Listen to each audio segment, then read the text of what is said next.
Mark Allen's one-on-one this month. We have the privilege of talking to a Hall of Famer. Jack Morris is here, part of the Twins Winter Caravan. But Jack, first off, welcome to Thief River Falls, and great to have you up here. Weather cold enough for you up here? You're pretty much used to it. You're a Minnesota native, right? Yeah, actually, as a kid, young man, first early years in pro ball, I used to hang out with a bunch of the Wall brothers that live up in Greenbush, and we used to snowmobile race around the country. So I'm familiar with the area. It's been a while since I've been back up here, but it's always nice to be back.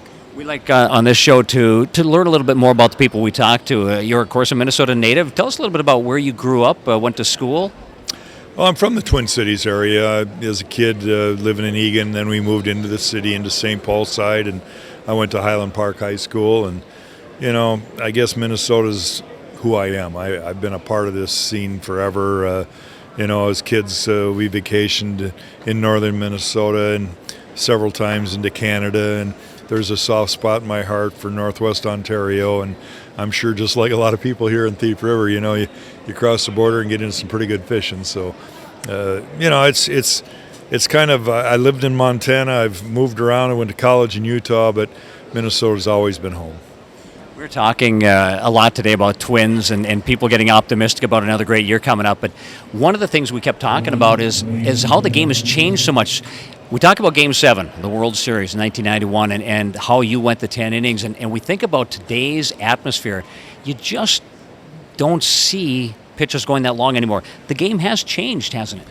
No question about it. You know, there's a lot of changes in the game. We didn't have the shifts that they have now in the infield. And, you know, pitch counts and, you know, so many different aspects of the game. And, you know, you can say it's good, it's bad. You know, I think you just have to adjust and realize that it is different. And, you know, there's still good in the game. And one of the things that I'm proud of is the fact that I was able to play in an era when you were allowed to show your durability. You were allowed to take the ball deeper into games. And, you know, even me, I probably wouldn't get that opportunity today. So I'm grateful for the chance that I had when I played.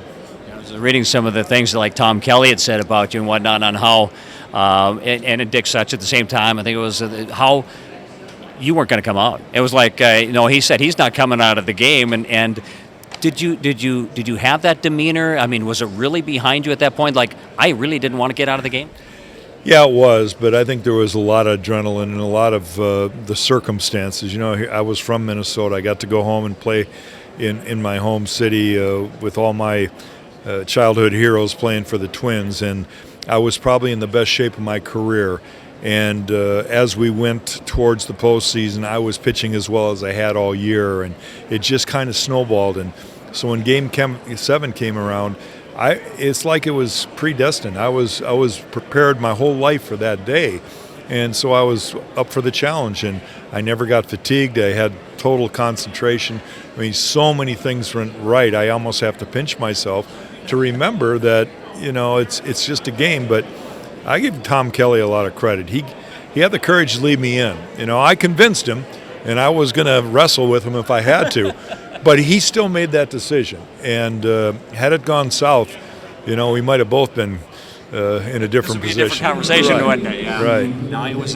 You know, as Twins fans, we relive it all the time. As the person that was actually there, do you ever think back on it and kind of relive it through your mind again and say, "Wow, that really was a special moment"? Yeah, I do, but you know, those it's kind of dwindling away. You got to realize it. It's 40-some years ago now. You know, there's a whole generation that weren't even born then, you know, that are Twins fans now. So, you know, I don't dwell on it too much. I'm just extremely grateful. Fans still remind me.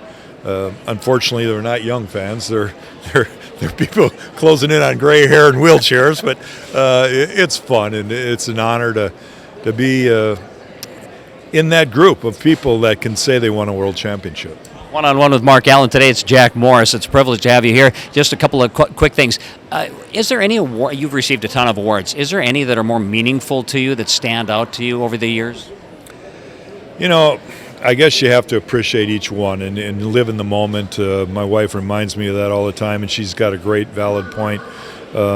Certainly proud of the Hall of Fame, but to win a world championship as a player, I think that's our ultimate goal.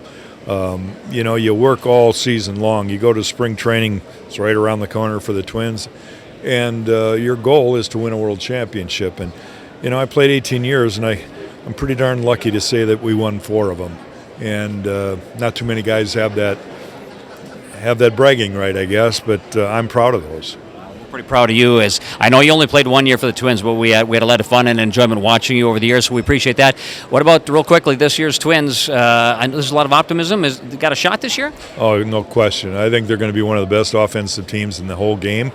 I think they can bang it out with anybody, and you're going to see that. Their defense has improved with Donaldson over at third, and the outfield that they can put out there, even if they, platoon guys once in a while. They got some guys that can run it down the outfield. Buxton's still a question. Can he be healthy? Can he do it?